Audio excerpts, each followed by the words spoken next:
Good morning बच्चों। आज हम हिंदी पाठ्य पुस्तक में उपसर्ग प्रकरण का अध्ययन करेंगे।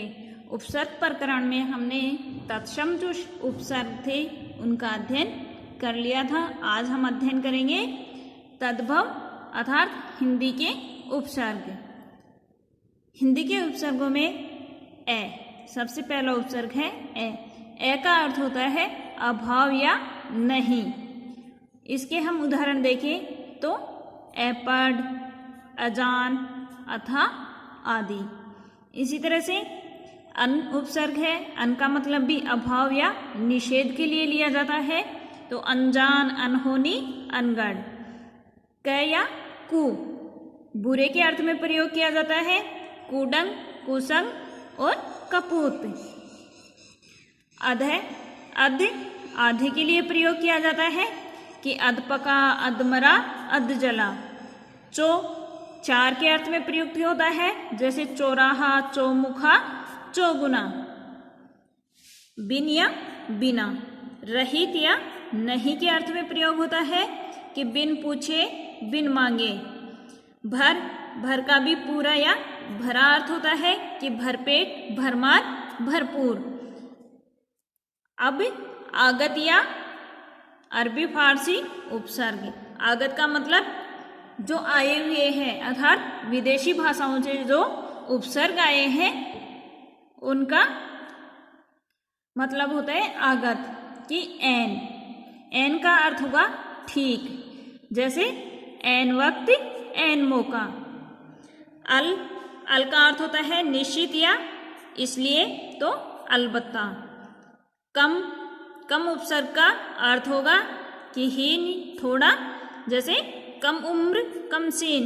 ला का अर्थ होगा बिना, रहित, तो लाचार, लापता। गैर का मतलब होगा नहीं, तो गैर हाजिर, गैर कानूनी। खुश अच्छे के अर्थ में प्रयुक्त होता है, जैसे खुशबू, खुशदिन आदि।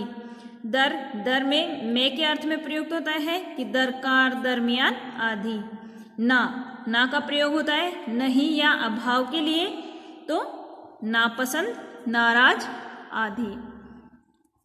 बद बुरे के लिए प्रयोग किया जाता है, जैसे बदनाम, बदमाश आदि। सर का मतलब होता है मुख्य, कि सरकार, सरहद आदि। तो ये अरबी भाषा और फारसी भाषा के उपसर्ग थे जो हम हिंदी भाषा में प्रयोग करते हैं।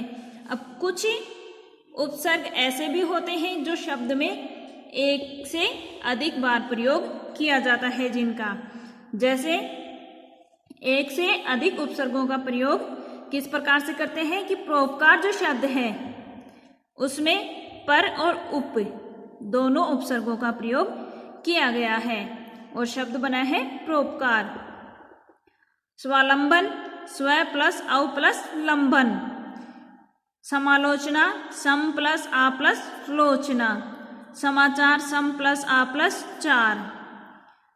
अव्यवस्था, ए प्लस वी प्लस औ प्लस स्था। फिर संधि होकर के ये शब्द बन जाते हैं अव्यवस्था।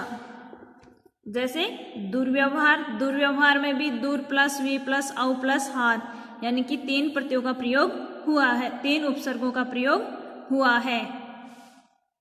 अब देखो आपकी जो प्रश्न है वो है कि अति और सुवी उपसर्ग लगा करके 5 शब्द बनाइए। इन तीनों उपसर्गों के 5 शब्द बनाने हैं। निम्नलिखित शब्दों में से उपसर्ग व मूल शब्दों को अलग करके लिखिए। जो शब्द दिए गए हैं इनमें से आपको जो मूल शब्द है उसको अलग करना है और उपसर्ग को अलग करना है। हार शब्द में 3 अलग अलग उपसर्ग जोड़ करके, जैसे जो हार शब्द है उसमें 3 अलग अलग उपसर्ग जोड़ करके आपको शब्द बनाने हैं। कि हार में अगर वी उपसर्ग जोड़ेंगे तो शब्द बन जाएगा अपने पास विहार। इस तरह से आपको शब्द बनाने हैं। धन्यवाद।